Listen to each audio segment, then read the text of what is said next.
waa 13 Oktoobar sanadku waa 1977 maalin khamiis ah goobtu waa magaalada Palma de Mallorca ee wadanka Spain dadku waxay ku waabariisteen nabad iyo jawi degan laakiin dhowr saacadood kadib isla maalintaas warbaahinta oo dhan waxa qabsaday war dhiila leh oo bedelay jawigii deganaa ee ay dadku ku naaloonayeen waxa isqabsaday dareen kulmiyay naxdin welwel iyo cabsi gaarsiisan heer argagax ah haddaba sidee wax u dhaceen waatan sheekada ku saabsan afduubka diyaaradii shirkadda Lufthansa oo ahaa howlgal ka bilowday gudaha Spain kuna dhamaaday Muqdisho Soomaaliya halkan waa Itaal Media aniguna waa Aways Xaaji Nuur Aways R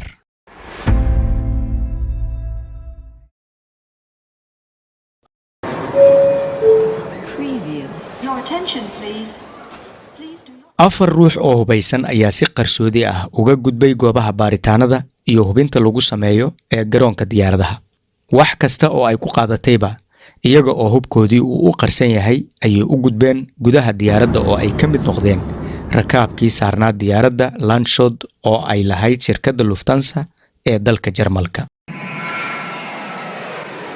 diyaaradda oo ay saarnaayeen 86 ruux oo rakaab ah ayaa waxa ay ku sii jeeday magaalada Frankfurt ee dalka Jarmalka waxay sameynaysay duulimaadkeedii 181aad ayada oo hawada ku jirta qiyaastii 30 daqiiqo waxa gudaha diyaaradda ka istaagay isla markaana hubkoodii la soo baxay afartii qof ee sida qarsoodiga ah hubka ula soo raacay diyaaradda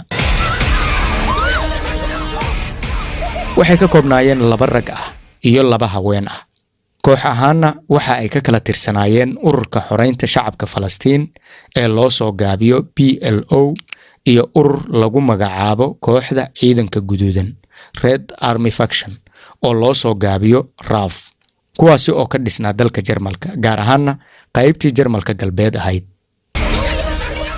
saddex ka mid ah ayaa dadkii rakaabka ahaa hubku qabtay una sheegay in diyaaraddu ay afduuban tahay cid isdhaqaajin kartana aysan jirin ciddii isdhaqaajisa ayada ayaa isdishay midkii afraad waxa uu si toos ah u abaaray halka diyaaradda laga kaxeeyo waxa uu bistoolad madaxa ka saaray Jürgen Schumann duuliyihii koowaad ee diyaaradda wuxuuna u sheegay in diyaaraddu ay afduuban tahay waa in amarka aan ku siino aad toos u qaadato isku dhaxyaac ayaa markiiba diyaaradda gudaheedii ka bilowday qaylo sawaxan iyo dadkii oo aan fariirsan laakiin afduubayaashii ayaa si qasab ah dadkii ku aamusiyay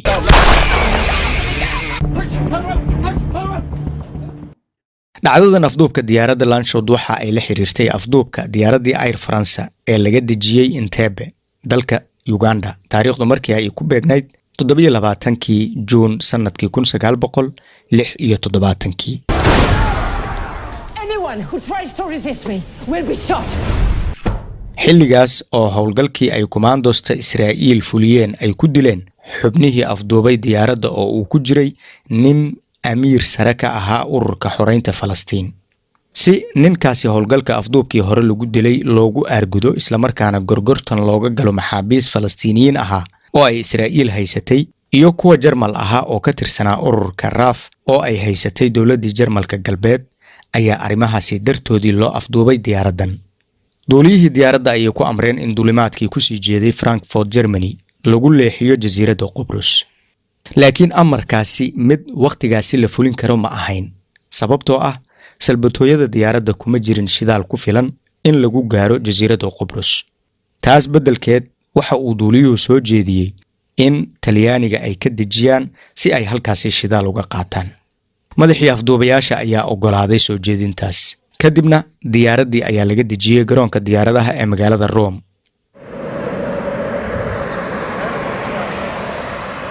markii shidaalka lagu shubay diyaaradda ayaa saraakiishii dawladda Talyaanigu ay weydiiyeen afduubayaasha waxa ay doonayaan in loo sameeyo kadib hogaamiyihii afduubayaasha ayaa soo bandhigay dhowr qodob oo shardi u ah in ay sii daayaan diyaaradda iyo dadka saaranba in la sii daayo maxaabiis Falastiiniyiin ahaa oo u xirnaa Israa'iil iyo kuwa kale oo ka tirsanaa kooxda ciidamada guduudan oo iyagana u xirnaa dawladda Jarmalka galbeed intaasi waxaa dheer in la bixiyo lacag madax furasho ah oo dhan $15 milyan intaasi kadib madaxdii Talyaanigu waxa ay la xiriireen oo xogtii ay la wadaageen dowladda Jarmalka galbeed.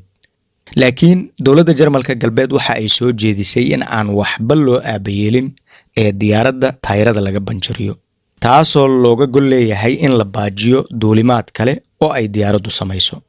saraakiisha ammaanka ee Talyaanigu way u cuntami weysay fikraddaasi maquuninta ku dhisan, waxayna soo bandhigeen heerka khatarta ka dhalan karta haddii tallaabadaasi lagu dhaqaaqo, weliba in ay u dhiman karaan rakaab badan oo diyaaradda saaran ama ay xitaa diyaaraddu u guban karto. taas beddelkeed waxa ay garowsadeen in ay qasab tahay in diyaaradda loo ogolaado in ay garoonka si nabad ah uga duusho oo aan wax taag ah la gelin, si loo ilaaliyo badqabka rakaabka iyo diyaaraddaba. diyaaraddii ayaa ka kacday garoonka diyaaradaha magaalada Rome xilli casir liiq ah, iyada oo ku sii jeeda magaalada Larnaca ee jasiiradda Qubrus. waxa ay halkaasi ka degtay 8 fiidnimo, muddo markii ay garoonka dhex fadhisay diyaaradda. kadib waxa afduubayaasha qadka isgaarsiinta kula hadlay rag sheegay in ay ka tirsan yihiin jabhadda xoreynta shacabka Falastiin, laakiin wada hadalkii dhex marayay labada dhinac waa uu guuldaraystay. Are you Captain Mahmoud? Yes, I am Captain Mahmoud. Can you speak with me in Arabic, please? I don't want to speak with you, okay? Whoever you are, and back off! mar kale ayay afduubayaashii dalbadeen in diyaaradda shidaalka loo buuxiyo. sidii ayaa loo yeelay. kadibna waxa ay ka duuleen jasiiradda Qubrus. markan waxa ay ku wajahan yihiin magaalada Beirut ee dalka Lubnaan. laakiin nasiib darradooda, dowladda Lubnaan ayaa amar degdeg ah ku soo saartay in diyaaraddaasi afduuban aan la soo gelin karin hawada Lubnaan, isla markaana laga soo dejin karin garoomadooda. duuliyihii diyaaradda ayaa helay fariinta diidmada ah ee ka timid dowladda Lubnaan, kadibna waxa uu ku wargeliyay afduubayaasha. laakiin afduubayaashu waxa ay amreen in loo leexiyo magaalada Dimashq ee dalka Suuriya. si la mid ah dowladda Lubnaan ayay madaxdii Suuriya iyaguna diideen in diyaaraddaasi dalkoodii laga soo dejiyo. markan afduubayaashu xoogaa jahwareer ah ayay dareemayaan. waxa u muuqata in qorshihii afduubka uu gabagabada ka halaabayo, laakiin si kastaba waxa ay istuseen in ay qasab tahay in ay qorshahoodii ku fuliyaan xoog iyo xeelad wada socda, in aan la isdhiibin oo yoolka laga libkeeno. waxa ay duuliyaha ku amreen in uu tijaabiyo haddii Baghdad laga dejin karo, laakiin dowladda Ciraaq ayaa ka biyo diiday. Kuwait ayay isku dayeen, waa laga soo xiray. waxay afka aadiyeen boqortooyada Bahrain, maya ayaa uga soo yeertay. waa xaalad cakiran. afduubayaashu xaaladan ayayba ku neerfoosoobeen. diyaaraddii shidaalka ayaa gabaabsi ku noqday. rakaabkii diyaaradda, naxdintii iyo cabsidii markan waxaa u sii dheer daal, jahwareer iyo hubanti la'aan. saacado kadib, nolol ama geeri mid ay ku dambayn doonaan ayay ka walwalsan yihiin. duuliyihii diyaaradda oo xoogaa dhiiranaan iska baaray ayaa qadka isgaarsiinta kula hadlay mas'uuliyiinta garoonka Bahrain. wuxuu u sheegay in caalamiyan ay diyaaraduhu xaq u leeyihiin haddii uu shidaalku ka dhammaanayo in ay ka degaan hadba garoonkii u dhow oo ay shidaal ka heli karaan. sidaasi darteed in ay mudan yihiin oo ay xaq u leeyihiin in loo ogolaado in ay Bahrain caga dhigtaan si ay halkaasi shidaal uga qaataan. mas'uuliyiintii Bahrain ayaga oo hadalka kabtanka ka damqaday ayay ogolaadeen in ay diyaaraddu soo degto oo ay ku soo degto garoonka, kadibna shidaal ka qaadato. diyaaraddii ayaa aayar soo caga dhigatay garoonka diyaaradaha Bahrain. laakiin halkii la filayay in shidaal lagu shubi doono, waxaa la arkay ciidan qoryo ku hubaysan oo isku gadaamay diyaaradda. hogaamiyihii afduubayaasha oo ka carooday sida ay sheekadu isu beddelayso ayaa bastooladiisii madaxa uga qabtay mid ka mid ah duuliyayaasha. wuxuuna saraakiishii Bahrain u sheegay in haddii 5 daqiiqo gudahood aan askarta laga horwareejin, uu duuliyaha diyaaradda madaxa fujin doono. wuxuu bilaabay in uu tiriyo, laakiin wax daqiiqad ka yar ayaa askartii amar lagu siiyey in ay ka horwareegaan diyaaradda si looga baaqsado in ay dhimasho ama halis kala dhacdo. diyaaraddii ayaa shidaal lagu shubay, kadibna si halhaleel ah ayay uga duushay halkaas iyada oo ku wajahan magaalada Dubai ee dowladda Isutaga Imaaraadka Carabta.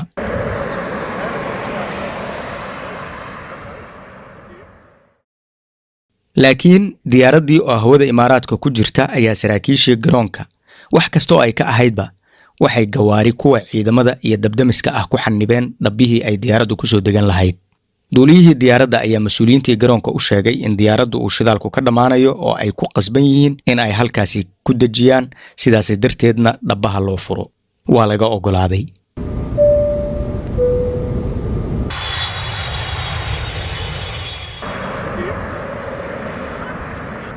laakiin markii ay soo degtay intii aan shidaalkiiba lagu shubin ayaa waxaa afduubayaasha qadka kula hadlay wasiirkii difaaca imaaraadka ee xilligaas Sheikh Mohammed bin Zayed oo la hadlay afduubayaasha isaga oo isku dayaya in uu beer la xawsado oo ka dhaadhiciyo in ay iska sii daayaan rakaabka iyo diyaaradaba.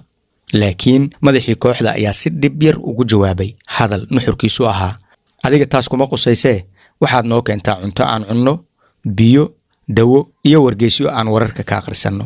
sidoo kalena diyaaradda waa in laga daadiyaa qashinka masqulaha. haddii aan intaasi naloo samayn, dadka diyaaradda saaran oo dhan waan dili doonnaa, diyaaraddana waan qarxin doonnaa. sheekana halkaas ayay ku soo gabagaboobi doontaa, ogaada.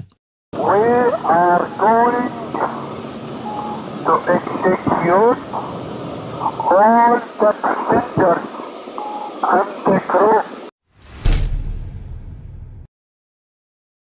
xogta ku saabsan dalabka tirada badan ee ay dalbadeen afduubayaasha waxaa ka war helay sirdoonkii Jarmalka galbeed.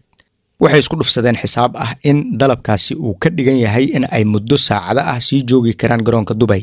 taas darteedna looga faa'iideysan karo in la fuliyo howlgal lagu soo furanayo dadka iyo diyaaradda afduubanba. muddo kooban gudahood waxaa imaaraadka soo gaaray wafdi uu hogaaminayay wasiir ka tirsanaa xukuumaddii Jarmalka galbeed. wafdiga waxaa kaloo la socday saraakiil iyo askar si gaar ah u tababaran. mas'uuliyiinta imaaraadka ayay ka codsadeen in ciidamadooda gaarka ah loo fasaxo in ay garoonka ka fuliyaan howlgal khaas ah oo lagu soo furanayo diyaaradda iyo rakaabka saaranba. mas'uuliyiinta imaaraadku way ogolaadeen dalabkii dowladda Jarmalka galbeed. ciidankii loo keenay imaaraadka in ay diyaaradda soo furtaan waxaa gudaha Dubai mar kale loogu bilaabay tababar gaar ah oo ku saabsan sida uu howlgalku uga dhaxdhici lahaa gudaha diyaaradda. laakiin saraakiishii howlgalka hogaaminaysay xisaabta kuma darsan in waqti ku filan aysan haysan oo afduubayaashu ay awoodaan in ilbiriqsi kasta ay diyaaradda kiciyaan. ciidankan loo keenay in ay howlgalka fuliyaan way haysteen tababar ku filan, laakiin waxa ay u baahnaayeen in si gaar ah sharaxaad iyo muuqaal guud laga siiyo qaab dhismeedka garoonka iyo gudaha diyaaradda. tababarkaasi dulmarka kaliya u baahnaa ayaa waqti badan qaatay. taas darteed afduubayaashii waxa ay dareemeen in shidaal ku shubidda diyaaradda ay ku hoos jirto in la maaweelinayo oo waqtiga lagu dheereynayo. sidaasi darteed iyaga oo shakisan ayay shaqaalihii shidaalka ku shubayay ku amreen in ay halkaasi ku joojiyaan shidaal ku shubidda. kadibna duuliyihii ayay u sheegeen in uu si degdeg ah diyaaradda u kiciyo, xitaa iyada oo aan hubin lagu samaynin in hawada ay diyaarado kale ku soo jiraan iyo in kale. sakhdii dhexe habeennimadii 16 Oktoobar 1977 ayay ka kacday garoonka Dubai ee waddanka isutaga Imaaraadka Carabta iyada oo markan ku wajahan magaalada Salaala ee waddanka Cumaan. laakiin markii ay damacday in ay hawada Cumaan soo gasho ayaa duuliyihii lagu wargeliyay in aysan diyaaraddaasi ka soo dejin karin dalka Cumaan. waxaa loo sheegay meeshii kale ee ay doonaan in ay la aadaan. afduubayaashii oo iyaga laftirkoodii amarkaasi maqlayay waxa ay duuliyaha u soo jeediyeen in uu diyaaradda u leexiyo dhinaca Yemen.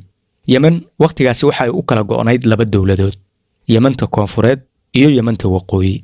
diyaaradda waxaa loo leexiyay dhinaca Yemanta Koonfureed oo caasimadeedu ay ahayd magaalada Cadan. shidaalkii ay ka soo qaadatay Dubai waa gabaabsi. markan haddii ay dawladda Yemanta Koonfureed ku adkayso oo ay diido in garoomadeedii laga dejiyo, khalaas way isku dhamaatay. waxayna u badan tahay in diyaaraddaasi ay iskeed u soo dhacdo. cabsida iyo argagaxa haysta rakaabka diyaaradda saaran ilbiriqsiga ka dambeeya uu sii kordhayaa. dadka qaar inta ay cabsidii xad ka dhaaftay ayay ku dhow yihiin in ay shoog qaadaan. si kastaba ha ahaatee, Yemantii Koonfureed si la mid ah dawladihii kale ayay diiday in dhulkeedii lagu soo dejiyo. xaalkii aad ayuu u sii cakirmay. wax la sameeyo oo rakaabka iyo diyaaraddaba lagu badbaadiyo lama yaqaan. waxay u eg tahay in saacaddu ay halkan ku istaagi doonto. waa marka xaaladda laga eego xagasha dadka diyaaradda gudaheedii saaran. waa laba daran mid dooro: in diyaaraddu ay shidaal la'aan la soo dhacdo oo kadibna sidaas ku qaraxdo, iyo in ciidamada cirka ee Yemanta Koonfureed ay toogtaan oo sidaasi ku qaraxdo. sida kale haddii aan u dhahno, waa laba qarax mid dooro: in hawada lagu qarxiyo iyo in ay dhulka ku qaraxdo. wax kastaba ha ku qaadatee, duulihii waxa uu go'aansaday in diyaaradda uu qasab dhulka ku dejiyo. laakiin markii uu hawada Cadan soo galay waxa uu haddana la kulmay caqabad kale oo xajmigeedii leh. wuxuu arkay in dhabbihii ay diyaaraddu ku degi lahayd oo lagu jaray gawaari, biro adag iyo dhagxaan waaweyn. duuliyihii oo aan go'aankiisii ka labalabayn ayaa diyaaraddii dejiyey, isaga oo ku socodsiiyey jid cadde jaay ahaa oo ku dhinac yaalay waddada weyn laamiga ah ee diyaaradaha lagu orodsiiyo. ilaah mahadiisii diyaaraddii oo aan waxba gaarin ayaa si badqab leh ku istaagtay meel ka mid ah garoonka. laakiin maxaa dhici raba?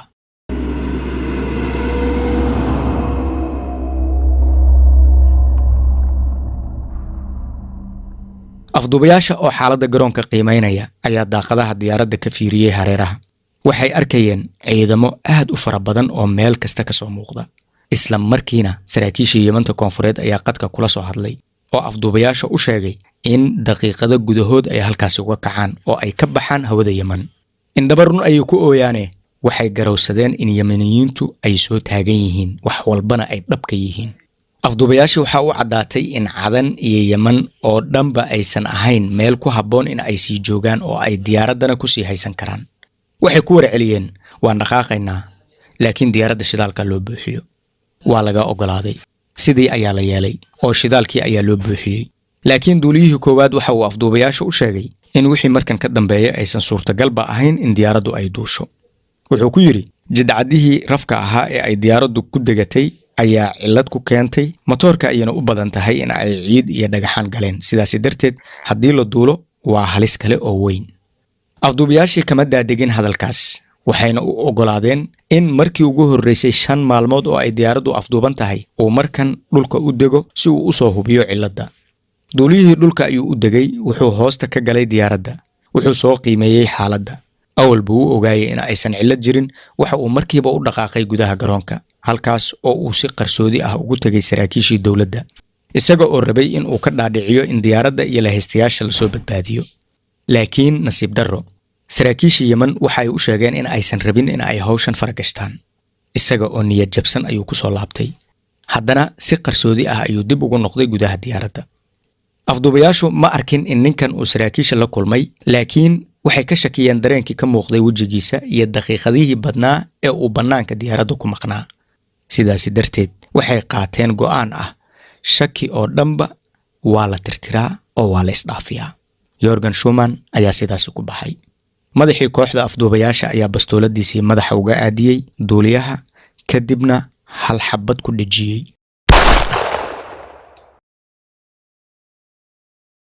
halkaas ayay ku soo gabagabowday noloshii kabtan Jürgen Schumann, duuliyihii koowaad ee diyaaraddii Landshut ee shirkadda Lufthansa.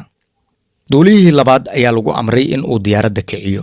sidaas ayayna diyaaraddii cagaha dhulka uga qaaday abbaara 6dii subaxnimo maalintii 17aad bishii Oktoobar 1977.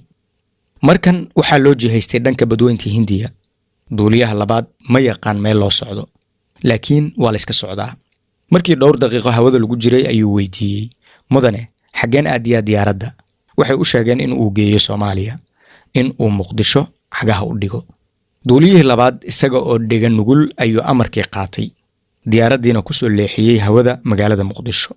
mas-uuliyiintii dowladda Soomaaliya ee waqtigaas waxa ay qaateen go'aan ka duwan kuwii dowladihii kale ee Carabta sida Syria, Lubnaan, Ciraaq, Cumaan iyo Yemen, kuwaasi oo garoomadoodii u diiday in ay diyaaraddu ka soo degto. dowladda Soomaaliya diyaaradda way soo dhaweysay, waxayna ogolaatay in garoonka Muqdisho lagu soo dejiyo si nabad ah.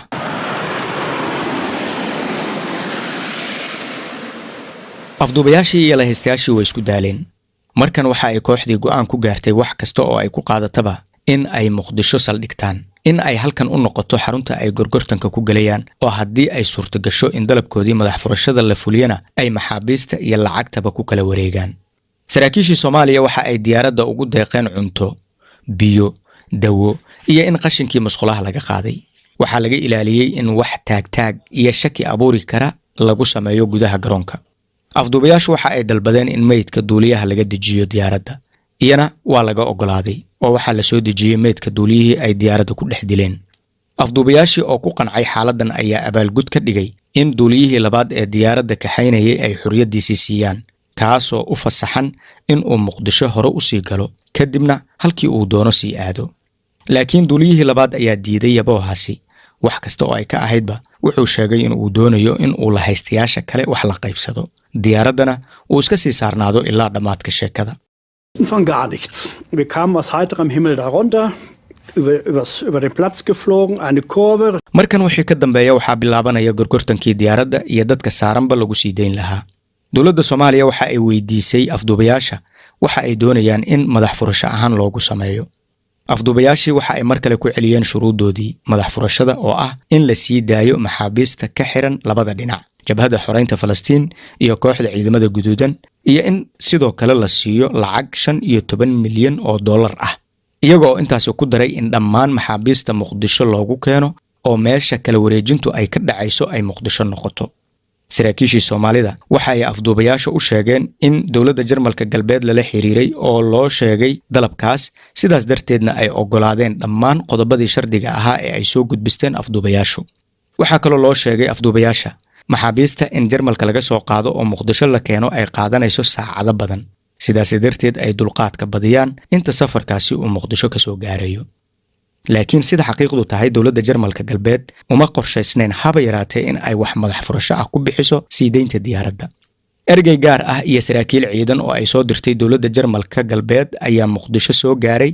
waxa ay hordhac u ahaayeen askar si gaar ah u tababaran oo ka tirsan ciidankii gaarka ahaa ee GSG-9.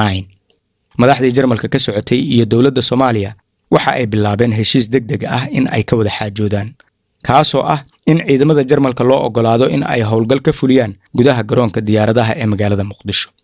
labada dhinac ayaa isla ogolaaday in ciidamada Jarmalka ay soo gaaraan Muqdisho kadibna howlgalka ay fuliyaan, iyada oo kuwa Soomaalidana ay caawinayaan. waxa anagoo ka xun ay misna nagu kaliftay ay noo sheegeen in ay dileen pilotkii diyaaradda waday. ciidankii Jarmalka ee gaarka u tababarnaa ayaa ka soo dhaqaaqay garoonka diyaaradaha magaalada Bonn ee dalka Jarmalka iyaga oo ku soo jeeda geeska Afrika. saacado kadibna waxa ay ka soo degeen garoonka diyaaradaha ee dalka Djibouti.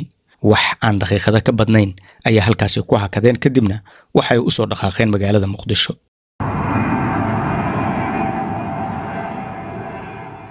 maalintii 18aad bishii Oktoobar sanadkii 1977 xilli fiidnimo ah ayaa ciidamadii laga soo diray Jarmalka ay soo gaareen magaalada Muqdisho.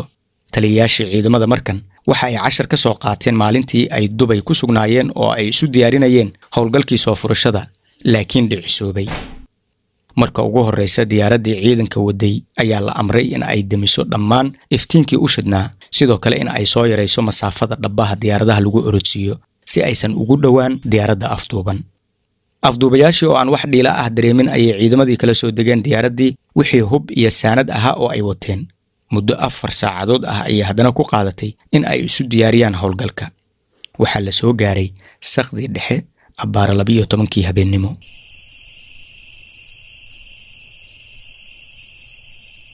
sarkaal Soomaali ah ayaa qabsaday qadkii isgaarsiinta ee garoonka. wuxuu la hadlay afduubayaasha. wuxuu ku wargeliyey in diyaaraddii waday maxaabiista ay daqiiqada ka hor ka soo duushay garoonka Qaahira ee dalka Masar. wax yar kadibna ay ku soo wajahan tahay magaalada Muqdisho. sidaas darteed loo baahan yahay in la isu diyaariyo shaqada kala wareejinta maxaabiista iyo la haystayaasha diyaaradda. sheekadaasi waxay ahayd maaweelin iyo in afduubayaasha laga marin habaabiyo xaaladda dhabta ah ee garoonka ka socota. intii uu wada hadalkaasi socday ayay askartii Jarmalka oo si feejigan hubkoodii u haysta isla markaana soo qaatay jaranjarooyin yaryar ay si dhumaaleysi ah ugu dhawaadeen, kadibna hoosta ka galeen diyaaradda.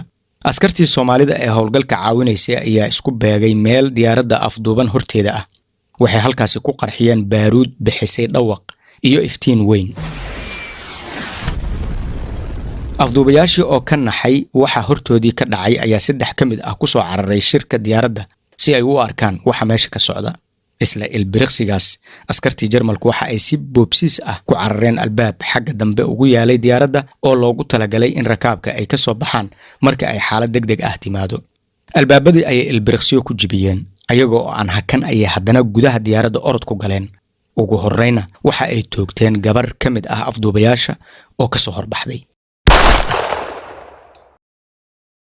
waxaa xigtay dagaal qaatay wax aan daqiiqadba ka badnayn oo dhex maray askartii iyo afduubayaashii. mid kaloo afduubayaasha ka tirsanaa ayaa isna la dilay. ugu dambeynna waxaa iyaga oo dhaawac garaab ah qaba diyaaradda laga dejiyey madaxii kooxda iyo gabar afduubayaasha ka tirsanayd. mid ka mid ah askartii Jarmalka iyo 4 kale oo isugu jiray rakaab iyo shaqaalihii diyaaradda ayaa ku dhintay howlgalka. Maxamuud Cakaash madaxii kooxda wuxuu geeriyooday 4 saacadood kadib isagoo u dhintay dhaawicii halista ahaa ee soo gaaray. saacado kadib waxaa Muqdisho laga qaaday dhammaan dadkii rakaabka ahaa ee afduubka laga badbaadiyey, shaqaalihii diyaaradda iyo askartii Jarmalka ee howlgalka fulisay. isla maalintaasna waxaa laga dejiyay garoonka magaalada Bonn ee caasimadda Jarmalka galbeed. dadweyne aad u faraxsan ayaa isugu soo baxay wadooyinka, kuwaasi oo soo dhaweyn iyo marxabeynba u sameeyay dadkii afduubka laga soo badbaadiyey. Muqdisho waxaa lagu reebay Suhayla Andrews oo ka mid ahayd afduubayaasha, taas oo looga tagay dhaqaatiirtii Soomaalida si ay u dabiibaan, maadaama uu dhaawac halis ah ka soo gaaray howlgalkii soo furashada. markii lagu guuleystay la tacaalidda xaaladii caafimaad ee Suhayla ayaa ugu dambeyn maxkamad lagu saaray isla magaalada Muqdisho, taasoo markii ay muddo dacwadeedii socotay kadib lagu xukumay 20 sano oo xabsi ah. sanadkii 1980kii ayada oo muddo 3 sano ah xabsiga ku jirta ayaa laga dayriyay xaaladeedii caafimaad. dowladdii Soomaaliya ayaa iska sii daysay, kadibna u dhoofisay dalkii ay u dhalatay ee Lubnaan. muddo 11 sano ah ayay Lubnaan kula noolayd qoyskeeda oo ka koobnaa saygeeda iyo dhowr caruur ah oo ay isu dhaleen. sanadkii 1991kii ayay u guureen dalka Norway, halkaas oo ay ku noolaayeen muddo 3 sano ah. kadib waqti ku beegan 1994kii ayaa waxaa Suhayla aqoonsaday ciidamada sirdoonka ee Norway. waa la qabtay, kadibna waxaa loo gacan geliyay dowladda Jarmalka galbeed oo baadigoob ugu jirtay gabadhaas. gudaha Jarmalka ayaa maxkamad lagu saaray, waxaana lagu xukumay muddo 12 sano oo xabsi ah. 3 sano kadib ayaa haddana xabsiga looga sii daayay xaalad caafimaad dari darteed. Suhayla waxay noqotay haweeneyda kaliya dunidan ee 2 jeer loo xukumay hal fal dambiyeed. dowladda Jarmalku markii ay sii daysay Suhayla waxa ay go'aansatay in ay dib ugu noqoto dalka Norway oo ay dooratay in ay ku noolaato inta nolosheeda ka dhiman. Suhayla waxay iska degtay dalka Norway, waxayna ahayd qofkii kaliya ee nolol ku soo haray 4 qof ee afduubayaasha ahaa ee diyaaraddii Lufthansa. si diyaaraddaasi loo maamuuso, dowladda Jarmalku waxa ay Lufthansa ugu magac dartay akademiyad lagu tababaro duuliyaasha oo gudaha Jarmalka ku taala.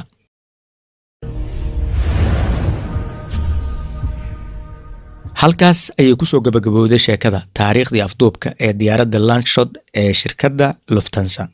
tan iyo mar kale, sidaas iyo nabadgelyo, amaana Allah. halkan waa Itaal Media, aniguna waa Aways Xaaji Nuur, Aways Ar, amaana Allah.